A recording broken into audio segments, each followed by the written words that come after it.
नहीं भी पूछेंगे तो भी हम बताएंगे कि हम बहुत मस्त हैं, क्योंकि खुशी इतनी बड़ी मिली है कि खुशी को छुपा नहीं सकते, खुशी को खुशी मिल गई है। क्योंकि बहुत लोग हमारा मजा ले रहे थे 2 दिन से, और अपने आप को बहुत उड़ रहे थे हवा में, सोच रहे थे कि अब जो है अब सही हो गया, उसके साथ जैसे जो हुआ सही हुआ। बोलते हैं ना, पाप का घड़ा जब भरता है ना तो एक ही बार फूटता है।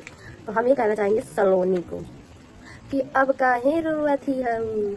हाँ, जब आदमी यहाँ से झगड़ा करता ली तब ना आए तो अरे सोझल रहल कि हम आदमी झगड़ा करते हैं, इतना कुछ करत है तुम्हारा आदमी कुछ कर सकल है।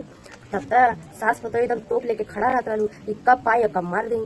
हमारा आदमी हमके मारलन तो तू लोग इतना खुशी कि खुशी के कोनो ठिकाना नहीं बा। यही रही ना, खुशी के जब कोनो ठिकाना है ना तो मैं दुखी आई है जाला, तो यह तुम्हारे साथ भैया। तो आप लोग बता दें कि सलोनी हमारे यहाँ आई थी सुबह, तो आगे क्लिप लगा देंगे, आप लोग देख लीजिएगा। आई थी मेरे घर, मेरे कदमों में गिर रही थी, हमके बता दा कहाँ बाटन, हाँ जोन भाई तोन भाई, माफी दे दा हमके, मतलब ये सब बोल रही थी। बता दे, हम बता दे बात, हम बोलना नहीं चाहते। हाँ, मुझे ये चीज़ बिल्कुल भी दिल थाम के बैठेगा, कुछ बताने जा रहे हैं, ठीक है? बताइए आप लोग कमेंट करके बताइएगा कि हम बताएं कि नहीं बताएं, क्योंकि हमें अभी जरा सी भनक मिली है कि भाई कहाँ है कहाँ नहीं है, ठीक है? तो आप लोग को बता दें कि जो इंसान ना दूसरों को नहीं देख सुझाता है ना, उसके साथ ऐसा ही होता है। और देखिए, हम तो मना रहे थे, हम सोच रहे थे कि हम ढूंढ के लाएंगे, हम लड़की ढूंढ के लाएंगे, हम अपने भाई की शादी कराएंगे, लेकिन यहाँ तो हमारा भाई पहले से ही पसंद करके रखा था भाई, मुझे तो मालूम ही नहीं था। सही ना, मालूम चल गया, सब पता चल गया, ऑल टू टोटल पता चल गया। और बढ़िया है, उससे तो लाख गुना बढ़िया, हाइट में भी है। और कहने दीजिए, ज़्यादा कुछ बताएंगे नहीं वरना भांडा फोड़ हो जाएगा पूरी।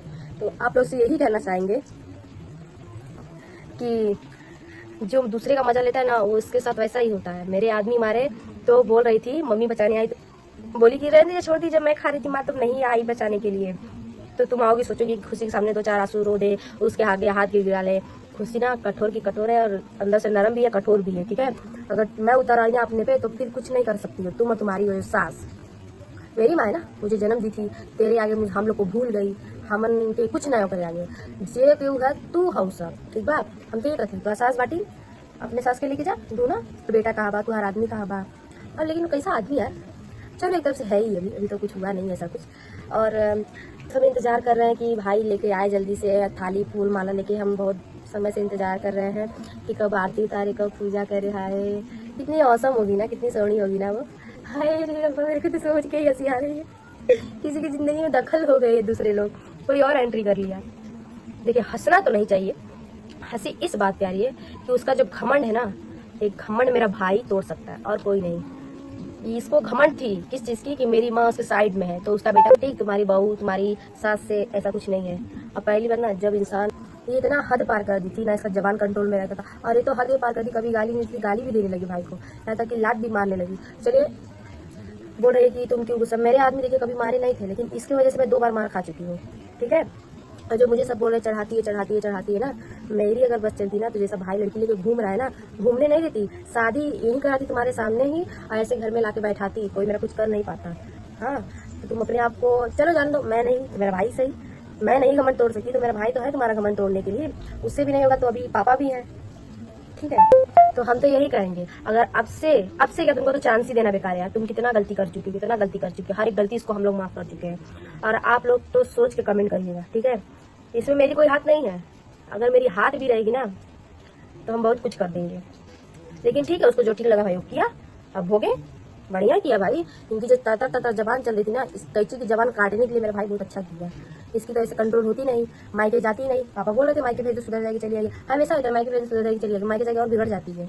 ऐसी लड़की है, कभी सुधरेगी नहीं, ये खुद नहीं मेरे भाई के साथ रहना चाहती, इसके लिए ऐसा काम करती है कि पब्लिक मुझे ना बोले, पब्लिक मुझे बुरा ना बने, मेरा भाई बुरा बन जाए, ऐसे ऑडियंस के सामने ये बनती है।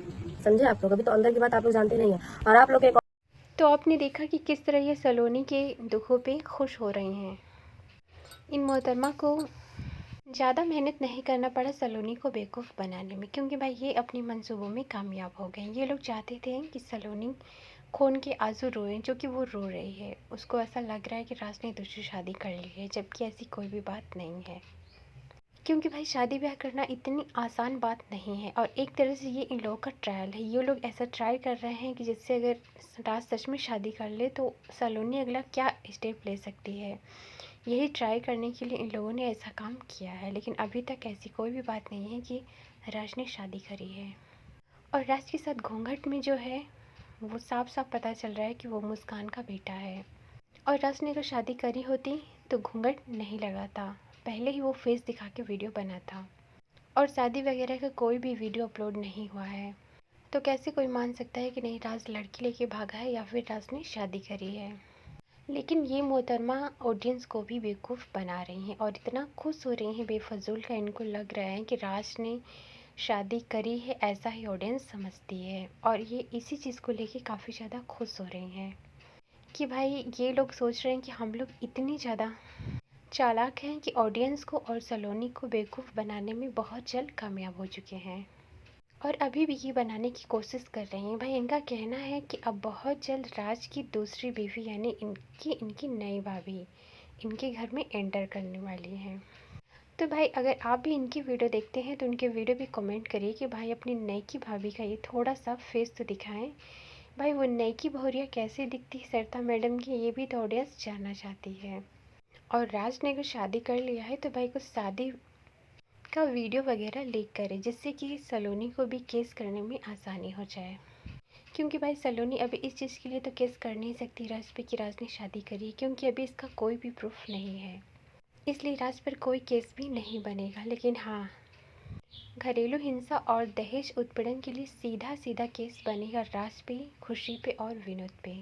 क्योंकि इन बीते 2 दिनों में सलोनी के साथ जो ज्यादती हुई है वो बर्दाश्त से बाहर है। सलोनी ने, उसके साथ साथ सरिता मैडम ने बहुत कुछ सहा है जो कि आपने भी वीडियो में देखा है। और सबसे बड़ी बात तो ये है कि ये लोग जो भी चीज़ें करते हैं ये सोशल मीडिया पे दिखाते हैं, जिसका बहुत ही गलत असर पड़ता है हमारे समाज पे।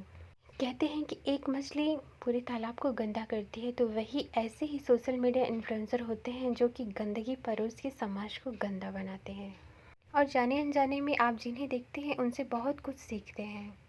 तो भैया ज़रा आप बताइए कि इन लोगों को देख के आप क्या सीख सकते हैं? यही कि किसी लड़की से शादी करो, उसे अपने घर में लाओ, उसके साथ रहो, शारीरिक संबंध बनाओ, एक पत्नी का दर्जा दो, एक बहू का दर्जा दो, उसके बाद लड़ाई झगड़े मार पिटाई करके उसे घर से बाहर निकालने की कोशिश करो। उस हद तक गिर जाओ जिस हद तक वो घर छोड़ने पे मजबूर हो जाए या फिर ये दुनिया छोड़ने से।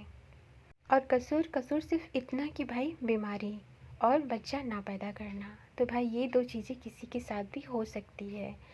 बीमार व्यक्ति बहुत सालों तक जीते हैं, वहीं हार्ट अटैक से बहुत जल्द लोग मर जाते हैं। और बहुत लोग इस दुनिया से ऐसे चले गए कि भाई वो पानी पीते पीते चले गए, तो बहुत लोग खाना खाते खाते चले गए, उन्हें कोई बीमारी नहीं थी। तो भाई इतना घमंड करना अच्छी बात नहीं है। खुशी को हमेशा अपनी सेहत को लेके घमंड रहता है, जबकि वो खुद ही ब्रेन हेमरेज की पेशेंट है। क्योंकि भाई इसका ब्रेन हमेशा हैंग करते रहता है और इसके ब्रेन से बहुत ही गंदा खून निकलता है, और वो भी गंदा वाला।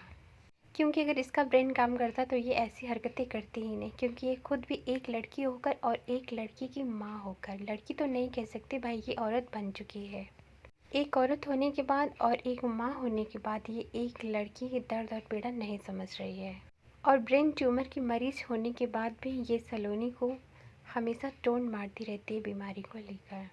और बीमारी जब आती है तो किसी को बता के नहीं आती। जिस बीमारी के लिए ये सलोनी को टोन मार रही है मोहतरमा, क्या पता आज या फिर कल या कभी भी वो बीमारी इनकी फैमिली में या फिर इन्हें ही हो जाए।